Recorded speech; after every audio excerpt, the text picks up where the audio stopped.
Okay, welcome everyone. Thanks so much for joining us today. This is Adventures in Real Estate Volume 2. This is an American IRA presentation on self-directed IRAs. And I'm Sean McKay. Thank you so much for joining us, spending a little bit of time. Certainly, as the title indicates, this is a continuation of our real estate series. So certainly if you're unfamiliar with self-directed IRAs, we would strongly encourage you to listen to our introductory webinars. Is a self-directed IRA right for you, etc. So that'll give you a good baseline of information, kind of the foundation, if you will, of the self-directed concept. We do have a question box, so certainly feel free to type in any questions. If I'm mentioning things that seem confusing or what have you, certainly love to address that. Unfortunately, I cannot promise you that I'm going to see it in real time. So worst case scenario is I will catch the questions at the end of the presentation, and certainly we can go from there on that. So we'll go ahead and get right into it. The first element of this presentation today is just kind of going to be a brief review of American IRA, what a self-directed account is and how that operates. And really the meat of this presentation will revolve around a few different strategies for real estate as it pertains to your self-directed account. And so American IRA is a third-party administrator for your self-directed IRA or 401k. And really what that means is that we do the record keeping, the annual reporting to the IRS for what has transpired each year. Certainly we get a lot of questions revolving around the concept of what differentiates you from other self-directed firms, and certainly I'm going to give a very biased perspective on that. To me, I think it comes down to a few components. One is we have a unique fee schedule where we're not charging you additional annual fees based upon the size of your account. We have a flat annual fee of $285 a year. Most firms will have different brackets depending upon the size of your account, and as you're successful and you grow that account, you're going to be paying more in additional annual fees. Also, I think that there's a bit of value that we add at American IRA because we are investors ourselves and specifically real estate investors. So hopefully I don't make a mess of this presentation today after saying that, but certainly our principal Jim Hitt and myself were very enthusiastic real estate investors. Primarily I'm a buy and hold investor as well as a hard money lender, so hopefully we can add some value to that conversation today. And we're also a small boutique provider of the service. Certainly you're going to find firms out there that are larger in terms of the size of their company, assets under administration. For us, we're not trying to be the largest. We're trying to add as much value and do a quality job in terms of the record keeping. So hopefully if you're a client or you're thinking about becoming a client, that is evident as you're working through the process with us.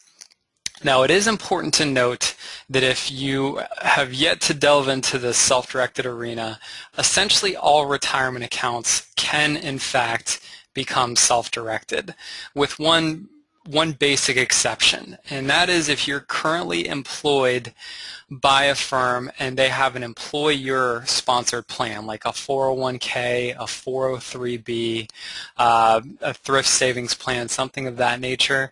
While you're employed by that company, many times they will not allow you to move funds to another financial institution like American IRA or Bank of America, whomever it may be. And so certainly it's a good opportunity to ask someone in the human resources department of your company. Usually they'll be able to tell you off the top of their head or do a bit of research and give you an answer as to whether you can roll over any portion of that employer-sponsored plan. So for the rest of us, if it's an old 401k, an old thrift savings plan, 403b, or an IRA, you will have the ability to self-direct that and move all or even just some portion of that retirement account to us at American IRA. And certainly we have those listed out here, Ross, traditional, SEP, simples. We do have a product called a solo 401k for the self-employed individual.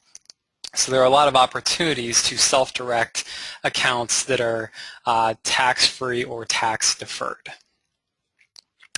Now, in terms of the real estate investment options that are available to us with our retirement account, the way the IRS code is written is it simply tells us what we cannot invest in with our qualified monies, our IRAs and 401ks. Nowhere in the IRS code does it give us a list of things that we can purchase, such as stocks, bonds, mutual funds, real estate, private placements, all that kind of good stuff. It simply tells us we cannot purchase collectibles and life insurance policies. So certainly advisors and banking institutions have done a terrific job of educating us on the ability to invest in stocks, bonds, and mutual funds.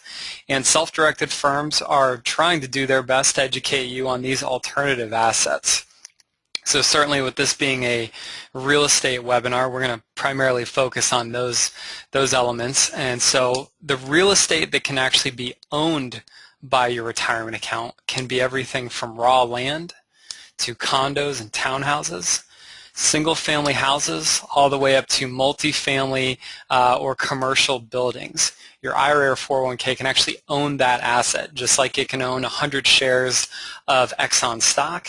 It can own a office building or whatever the case may be. Certainly keeping in mind with ownership comes the responsibility to pay the expenses associated with that property, as well as to be entitled to the income associated from the ownership of that property as well. And so today we're going to focus on two main elements of real estate investing, that being fix and flip as a strategy, and also hard money lending, which brings us to trust deeds and mortgage notes. And so certainly we're all aware that if we're going to get a loan to purchase a primary residence, we understand that we're going to go to a banking institution, let's say it's Wells Fargo. They're going to ask us to put down some sort of a down payment, and then they're going to finance the remaining balance and carry a note that is secured by that specific property. And the same thing can in fact be done with your retirement account. Your IRA or 401k can hold a trust deed, mortgage note, whatever is applicable in your state. In the state of North Carolina, where I currently reside, it is a trust deed state. Just over the border in South Carolina, it is a mortgage state. Excuse me. So it's essentially just a financial instrument to secure that money to that specific property. And so we'll certainly go through a case study of actually a hard money loan that I recently made, as well as a typical hard money loan that we see a lot of our clients employing in their portfolio as well today. Also, technically, there is the ability to do unsecured notes as well. Sometimes there's a situation where because of the loan that a banking institution is going to be putting on the property, they may not want any junior liens or a second lien, if you will, on the property. And so if you feel really, really, really good about that borrower and have a tremendous relationship, there are situations where we've seen clients make technically unsecured notes, but there's just essentially an agreement between the borrower and the lender that there's going to be X amount of interest paid or profit on the back end when that property sells. So certainly technically an option for you as a client. The side of the equation where it doesn't quite go as planned, we'll be delving into that in the Halloween horror stories later on this month.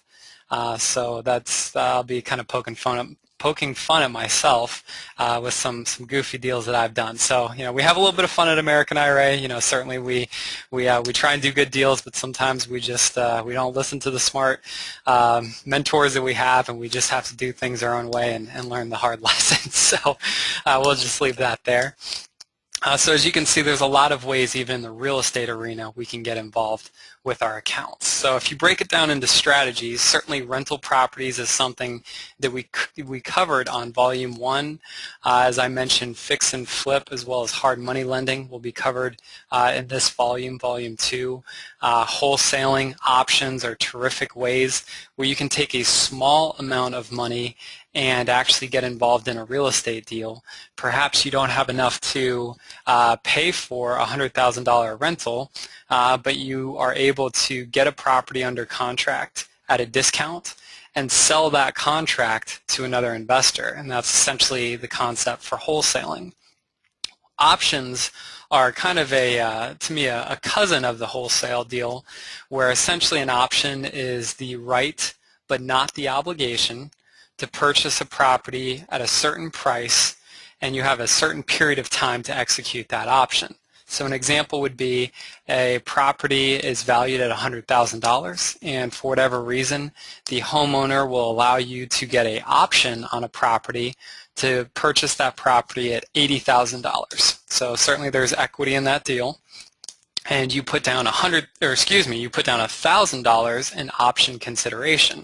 And all parties understand that if you as the investor are unable to perform and actually close on this property, typically you will lose the option consideration, in this case $1,000. However, if you're able to perhaps wholesale or assign that contract to another investor for $85,000, or it gives you enough time to get some financing in place so that you can take that deal down via some institutional money or private lending, that's a great way that you can get a property under contract so that other investors cannot swoop in there and take that deal from you. There's also the ability for retirement accounts to get involved in a joint venture. That's also something we covered in Volume 1, where a joint venture is just simply, in this case, the retirement account partnering with other sources on a specific deal. So once again, maybe you do not have enough money in your retirement account to pay cash for that property, or maybe you're looking to diversify over a few different properties, and so you don't want to have all your cash tied up in one deal. The IRA can actually partner with perhaps other retirement accounts or other individuals or companies to have a specified percentage ownership of that particular deal. So also kind of a way you can be a bit creative as well. Now, disqualified persons are very, very important as we're going through case studies to understand who cannot do what, essentially, as it pertains to this investment property, how those specific parties can and cannot be involved. And so we start with you as the account holder, your spouse, entities that you own or control, such as LLCs, C Corps, S Corps, whatever it may be, grandparents, grandparents, parents, children, grandchildren, and their spouses. Those are what we call disqualified persons. And so as it pertains to the fix and flips, as well as the loans we're doing today, what that means is these disqualified persons would not be able to sell a property to your retirement account, nor could your retirement account sell a property to any of these disqualified persons. These disqualified persons cannot provide services, and we'll delve into in the next slide what services entails, and they are going to need to essentially be hands-off with this transaction. So as it pertains to lending, your IRA cannot lend money to these disqualified persons, nor could these disqualified persons lend money to your retirement account. So it's very important that you understand the relationship with your retirement account and these disqualified persons. Now, services, as it pertains to real estate specifically, we'll just methodically go through this process. On the initial acquisition of the property, sometimes you'll be using a realtor. Unfortunately, that realtor cannot be a disqualified person. As you acquire this property, you're going through the closing process. Typically, well, in the state of North Carolina, you're going to be using a closing attorney.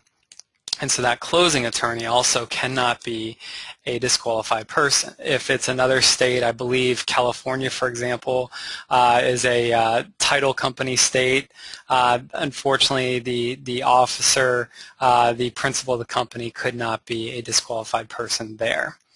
Now, as it pertains to providing the sweat equity, getting the property into good shape, let's say, the first example is going to be a fix and flip scenario.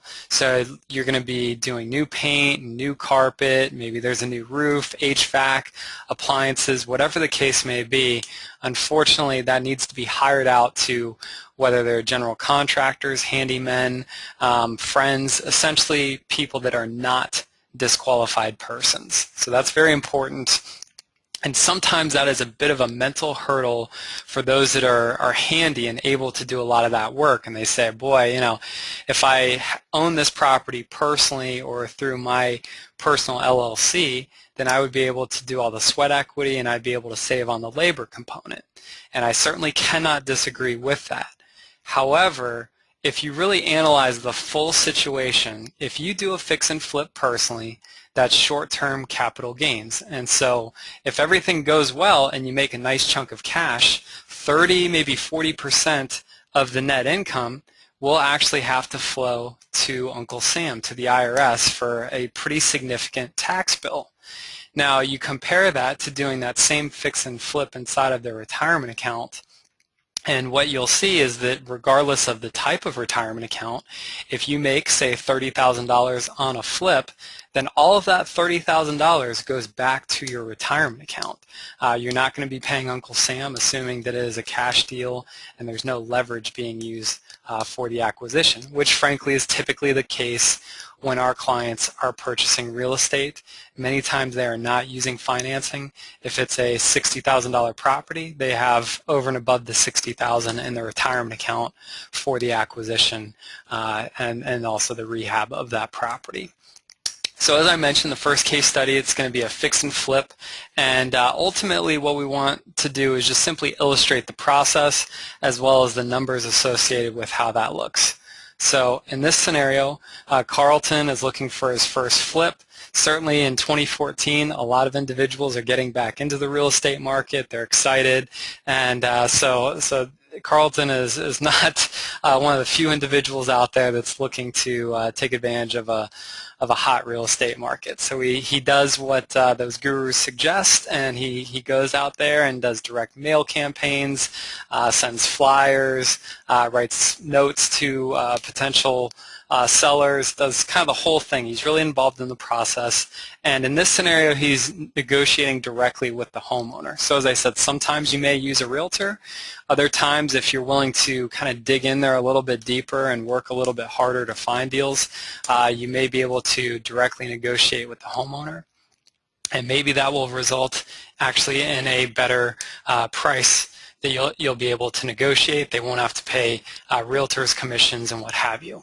Excuse me. So in this example, the IRA is going to buy the home from the initial acquisition, from the initial offer to purchase, I should say, whatever the initial contract that you're creating for the acquisition of that property, it needs to be stated that the IRA is the owner of that property. So at our office, at our Asheville processing office, we will communicate the specific verbiage of how the document will need to read so that the IRA is in fact acquiring that property that you're going to fix and flip.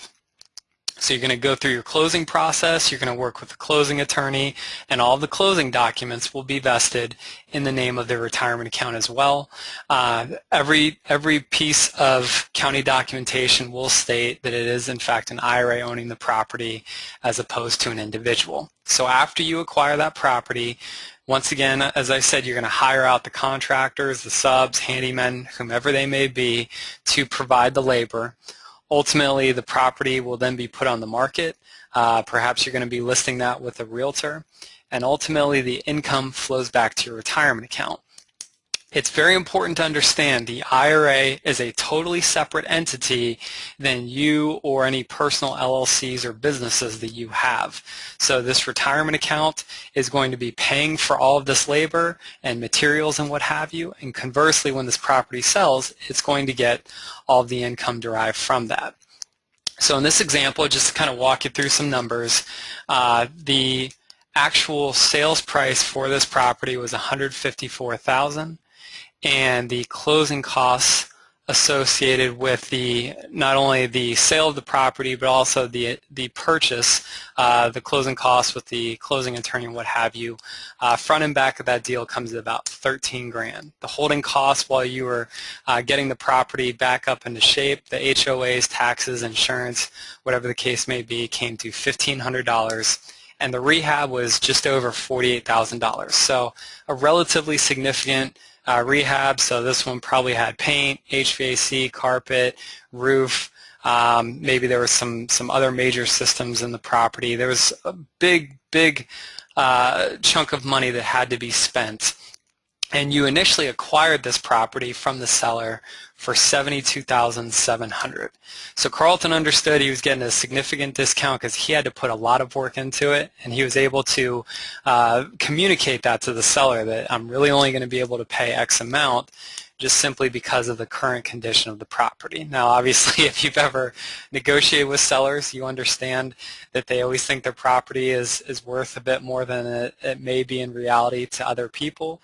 And certainly, you're not going to be able to go in there and make a bunch of derogatory comments about the state of their property and the way they've been maintaining it, because it may actually be their primary residence, and maybe they've had some unfortunate financial circumstances that have led them to just kind of letting the property get into a state of disrepair. So certainly it's always a bit of a delicate dance, and you gotta do a lot of work sometimes to get that one quality deal. You might be sending out hundreds and hundreds of mailings to be able to find that one diamond in the rough. Now, after all of that work, the net profit for Carlton's IRA was $18,600. So if he did nothing else that entire year, let's say from A to Z, this fix and flip took 6 months, and he just had the money sitting in the account for the rest of the year, the return on investment is going to be 12%. So certainly I have friends in town that are really prolific flippers, or maybe they're doing new construction projects and they're really hitting home runs and doing terrific jobs. But this to me was a file we pulled, from the clients.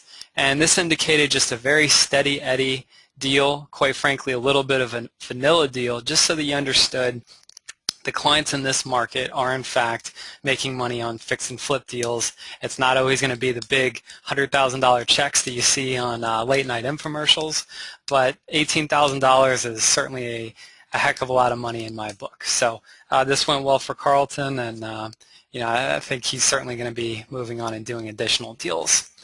So the next case study, or I should say group of case studies, revolves around private lending. And private lending, certainly for those of you in the real estate industry, it's sometimes called hard money lending.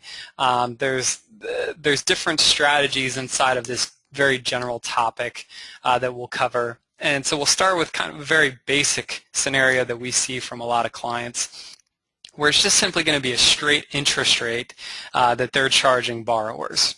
So in this case, Joe is a flipper, or a guy that does a lot of fix and flips, rehab to retail, whatever you may call it, and he needs $65,000 for a property that's worth about $100,000. And so he educates Steve actually on the ability for Steve to use an old 401k, roll that over into a traditional IRA with us, and lend him the money on this deal. $65,000, it's going to be a first position loan, just like Wells Fargo would get if we went into that bank, and he's going to get 12% interest only.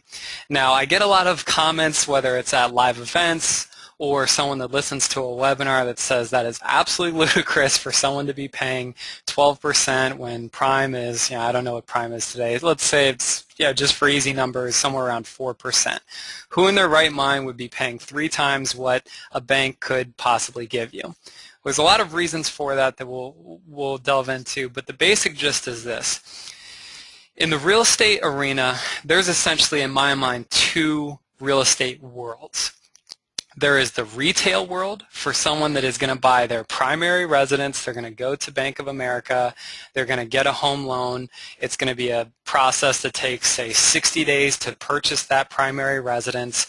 And it's in, usually it's in pretty good shape. Maybe it's got new paint, new carpets, and new shiny appliances. And the homeowners are thrilled because they can just pretty much move their furniture in, and they got a great place to live. So that's world number 1. That's the retail world. World number 2 is the investor world, and you just saw in the previous example, Carlton put a lot of money into a property that looked awful. The homeowner might not have put that on the MLS because he knew that there was no way that the average individual would want to take on that kind of a headache. So as an entrepreneur, as an investor, you have to understand that you're going to have to employ creativity. You're going to need to see things that the average individual can't see. And you're going to need to be a bit more creative sometimes as it pertains to your financing.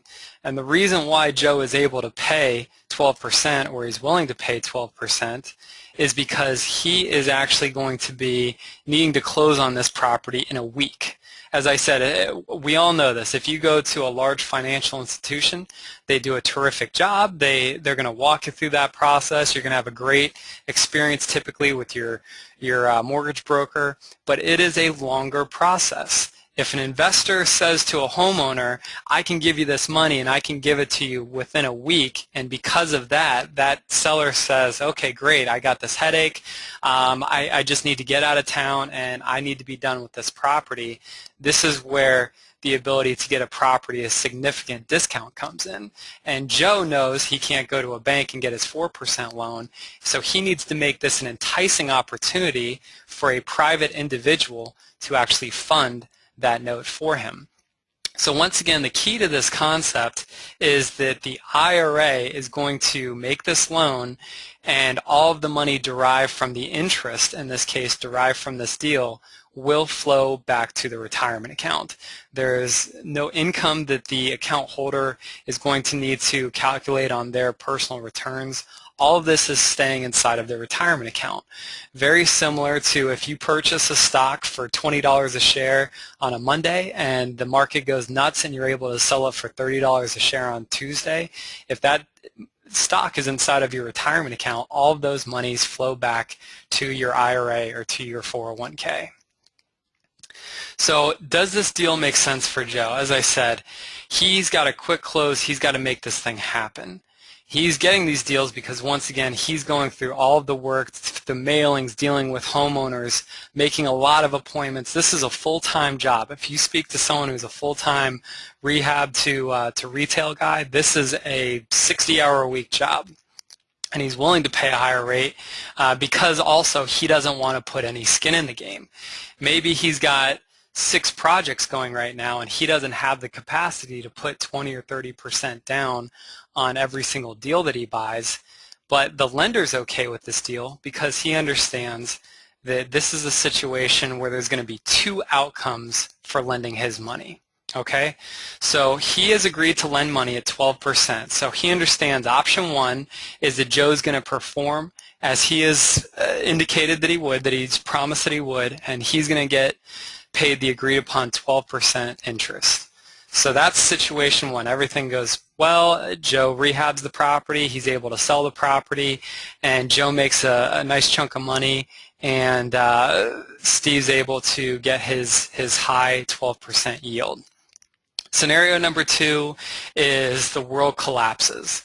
Let's say that Joe gets sick and is unable to continue with the project, or Joe is way in over his head, and maybe this is Joe's first deal and Joe had no idea what he was doing, and he says, you know what, I got to walk away from this property. Or let's say that the real estate market turns and somehow the market's going down and he's unable to unload the property. And so Steve understands that the second scenario is the IRA is actually going to need to foreclose on Joe and end up taking that property back. So in that scenario, certainly you need to account for attorney's fees and what have you to actually go through that foreclosure process. Let's say for whatever reason Joe is not interested in making this an amicable split, and Joe is going to maybe fight a little bit to try and keep this property and keep things going and try and churn out a profit. So it could take maybe 6, maybe even 9 months for Steve to be able to foreclose. And he understands he was into it for $65,000.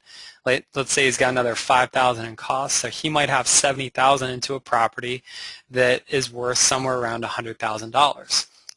Now, is that a bad situation?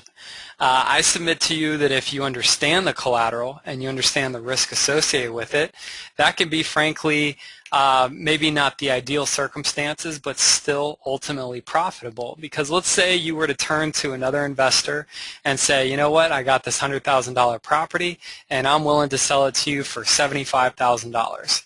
Well, then they're going to look at that and say, okay, I'm buying a property with equity and that's a deal for me. Or maybe Steve says, you know what, my IRA is going to fix this property up and he's going to turn it into a rental property where he's going to get rental income on a regular basis, and depending upon the rent rate that he can charge, maybe he's going to make 6 or 8% just based upon a cash flow of owning that property outright. So it is important to understand that when you're making a loan, you want to be very cognizant of the possible outcomes when you're lending money. You're either going to get paid and everything goes well and maybe you do future deals, or things go poorly and you understand that you're going to have to foreclose, and you got to do a calculation as to whether this is still going to be a profitable deal if you have to take that property back. So this is going to be the next scenario. This is a deal that I've recently done where I lent money out of my retirement account. And so in this example, Nick is the investor, and he needs $65,000 to quickly flip a property. The property can be a property that you can do minimal work if it's going to be turned into a rental property, or if you were going to make this a really terrific home and really do a lot of great finishes, you could end up spending a lot of money on that as well. But Nick's thought is he's going to get in and out of this deal. And so I like the deal, but I don't have enough liquidity in my retirement account at this point to fully fund this $65,000 deal. So what I decided to do is bring on Brad, who's also going to partner with me. He's actually going to split this hard money loan that we're making to Nick. So it's going to be a 50-50 split, so we each come up with $32,500. And we're going to charge 5 and 15, which is 5 points and 15% interest. Now, once again, some of you are going to say 4%. There is no way on this earth. What I can tell you is that I am pretty active with hard money lending. I manage family accounts to keep their money churning through hard money notes as well. And these are the typical terms that we're able to charge and frankly keep the money working at all times. As I mentioned, I didn't even have enough liquidity in my account at that point to actually fully fund this deal. We're able to keep monies working at all times. So for the purpose of this discussion, you might just have to trust me that if you're involved in the right real estate groups and you're involved in really networking with real estate investors, it is very, very possible to get 5 points and 15% interest on your money. So the points breaks down to $16.25 for each lender, Sean and Brad, and the 15% each month is just over $400 in terms of the payments. Now, mechanically speaking, typically what will happen is instead of getting money back from the closing attorney for the points, typically what you will do is you will just simply discount the amount of money that you're going to fund by the points. So you're kind of taking it out on the front end. So the $16.25 would actually come out of the $32.5 for each of those investors that they're funding at closing. And then when you get paid off at the end of the deal, then Nick is going to be paying off the $32,500. Hopefully that makes sense. So in this scenario, this deal actually took a bit longer than it should have. It took 3 months, and each of the lenders made just over $2,800 for this loan. And the reason that this deal took 3 months is Nick is a terrific young investor.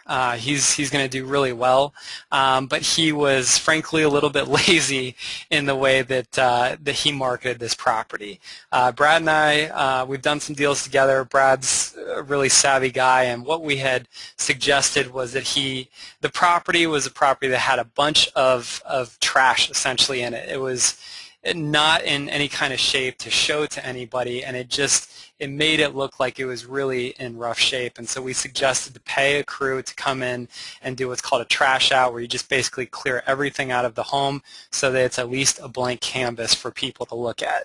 Even for investors, sometimes you want to just see a clean canvas so that you can see what you have to work with. And so after 2 months, Nick decided it was time to do a trash out when he wasn't getting a lot of interest. And this is in Charlotte, and Charlotte's a hot market. So if you're not getting any interest, you're priced wrong or you're doing something wrong. So Nick did the trash out, and within days he got an offer from another investor for $90,000. So if you look at Nick's expenses, he paid $32,500 in terms of total points to the lenders and $19.50 in payments $4,500 in closing costs, so the profit of around $15,000. So that's a pretty good, essentially a wholesale deal when you really think about it. That is not too shabby for basically paying some guys to do a trash out, which costs about $400. So not too shabby for Nick. He had a nice little payday. Now, I have a tendency to make fun of myself because if you're in the real estate game, you're constantly going to be finding ways to do things better and realizing you're not as smart as you hoped that you were. And so if we were savvy, what we really would have done is understanding that there was significant equity. Nick was going to do very little in terms of putting money into this property, and this was going to be a very quick turnaround. What we should have said was, you know what, you don't have to pay us any points, you don't have to make us any payments. When you sell the property on the back end to that investor, let's just split the equity so that Nick gets 50% and Brad and I share 50% as well. So once again, the property sold for $90,000, the closing costs were $4,500, acquisition price was $6,500. So the profit is going to be about $20,000 in total profit. So Nick could have made 10, and Brad and I would have split the other 10. So that would have been, frankly, about twice as profitable for Brad and I, and Nick would have gotten in the deal a little bit quicker if he had done the trash out. So all in all, really what we're trying to portray here is that there are creative ways that you can structure these deals, even hard money loans.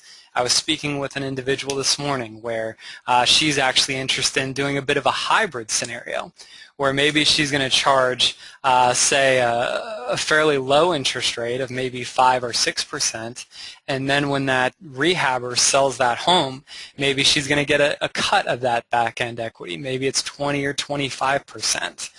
So there's certainly ways that deal can be structured. It doesn't have to be 50-50. It's really whatever the two parties are comfortable with and agree to.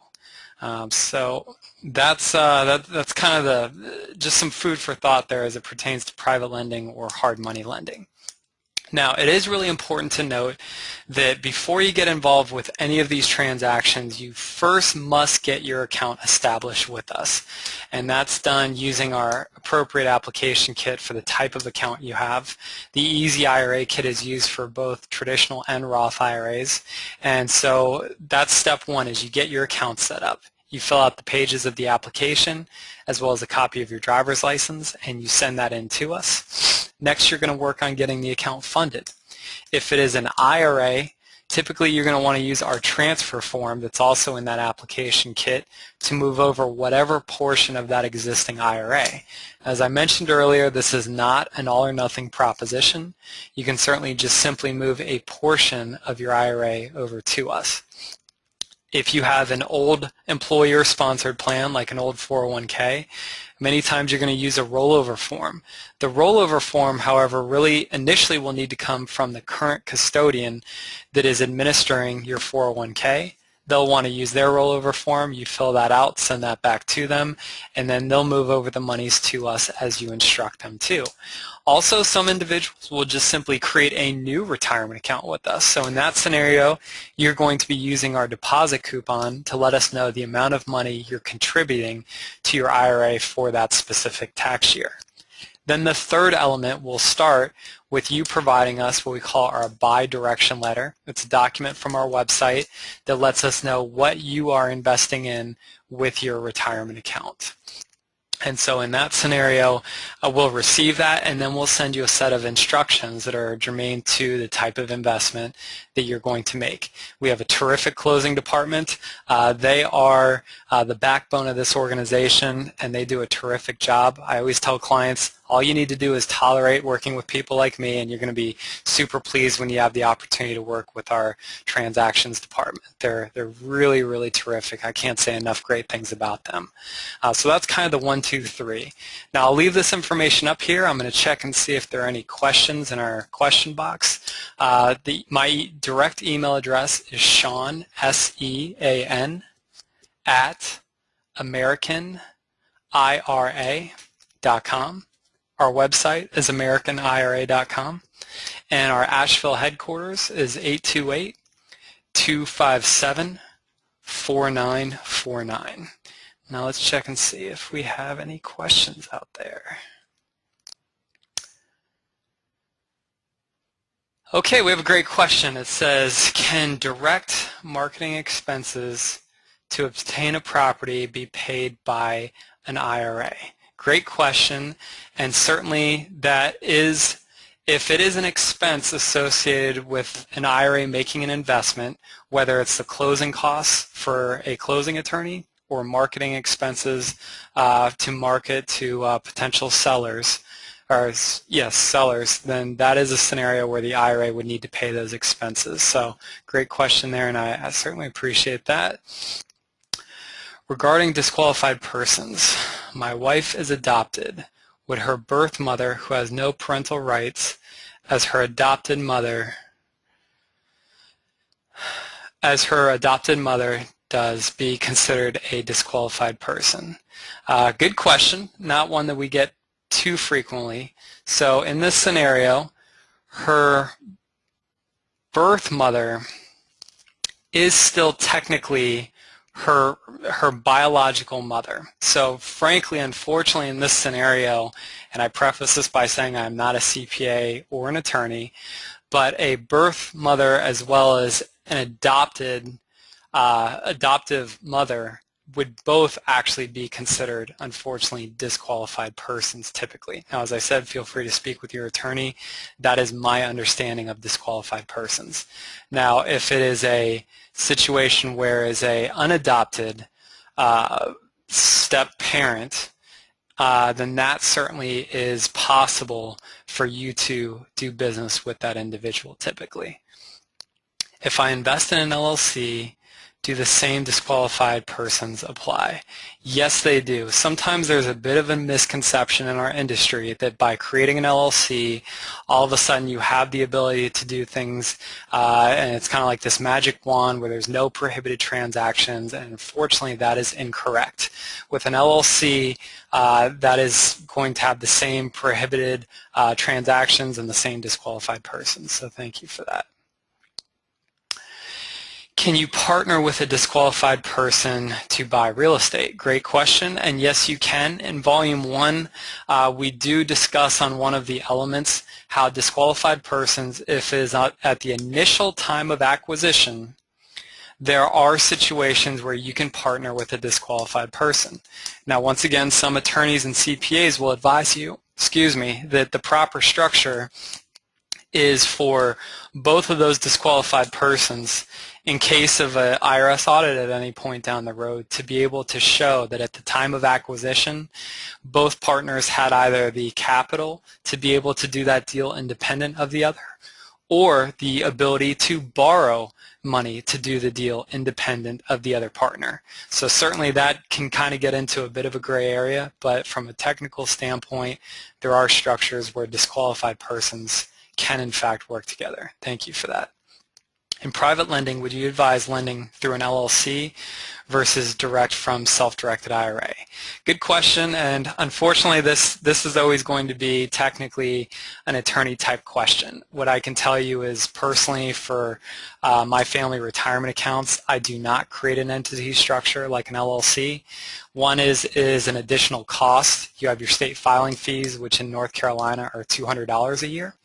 Also, to me, an LLC is a structure where there's very few times where it makes sense or can be beneficial. With private lending, I see that as such a passive and easy way to invest your monies in alternative assets that it's easy enough to just simply work through the closing department and get those deals funded and have the checks come in through the office as well. Not very difficult to make that happen. So once again, that's personal preference, and many attorneys will tell you LLCs are terrific structures, if not mandatory structures, for a lot of your investing. Also with lending, what you're doing is it's a situation where you're controlling the paper, you're not dealing with an asset. So unless you end up foreclosing on the property, typically it's going to be a type of investment with a lot less liability as opposed to actually owning the property. Next question is, how can we access Volume 1 of Adventures in Real Estate? So there are a few ways to do it. We do have webinars on our schedule for the events section of the website that you can pull from. Certainly feel free to contact us via email, and we'll be happy to forward you a recorded version if none of those times work out for you. Our goal is to try and get the information out there, so just let us know what works for you there. Can your IRA lend to a land trust? The short answer is yes. Land trusts are certainly creative structures that some investors use for a variety of reasons, but the long and the short of it is it can lend to a land trust. Certainly many investors will want to have perhaps disqualified persons as individuals that are beneficiaries or in some way associated with the land trust. That is not something that our compliance department will have the capacity to inform you of in terms of a prohibited transaction. So certainly if you're asking that question, I appreciate that you have a certain level of sophistication with this, so you're going to be able to make business decisions, but technically an IRA can lend to a land trust. Thank you. Do we need to set up a separate bank account to manage expenses of properties? Good question. And so if we're making the assumption that the IRA is going to be involved in the asset directly, not through an LLC, for example, then essentially what happens is you do not have a separate bank account. You simply send in what's called a payment authorization letter to our office, which states that you are going to need X amount of money for whatever the activity may be so that the funds are directly pulled from your retirement account. So if it's a fix and flip, then ideally you try and do as many bulk draws as possible. This individual I know is quite familiar with fix and flips. So that's a scenario where let's say you have 4 draws, then you're going to have 4 times where the office will send money made out to whomever the GC is or the handyman, whomever it may be. Now with that being said, it may be prudent to have the check directly sent to you but made out to that vendor so that when the work is done to your satisfaction, you have the ability to give them the check for the services rendered. How does the IRA buy a tax lien or foreclosure in a nutshell? Great question, and I believe that's actually going to be something that I make as part of our Volume 3. Every state has different rules for tax certificates, tax deeds, whatever the case may be. So it varies based upon the area that you live in. What I can tell you is some states like Florida, it's an online auction, so you need to register through their online portal to be able to bid on the tax certificates. In other states such as South Carolina, they have live auctions. There are some actually ongoing right now and coming up later on this month. So you need to have the office essentially cut a check made out to that county so that the IRA has the ability to bid on that particular tax certificate or tax deed, whatever it may be. And then other states such as North Carolina, they don't really have a tax certificate or deed sale, but there are county auctions or county sales, I should say, in terms of foreclosed assets for whatever the reason may be, and so those are live as well. So I'm sorry, there's unfortunately a nutshell's, it would be a heck of a long nutshell to delve into that, but hopefully that kind of gives you some very, very basic parameters, and as I said, we'll have some additional education on that stuff, so thanks for your question. Okay, great. Well, there was a lot of great questions in there. Once again, thank you so much for spending time with us this afternoon and engaging us in these questions, and certainly conversations moving forward. We'd love to hear from you. Certainly keep your eye on the events calendar, the email blasts that we send out for additional educational opportunities, and hopefully we'll get a chance to see you at a live event here soon. Thanks so much, everyone, for being a part of this, and we'll talk to you soon.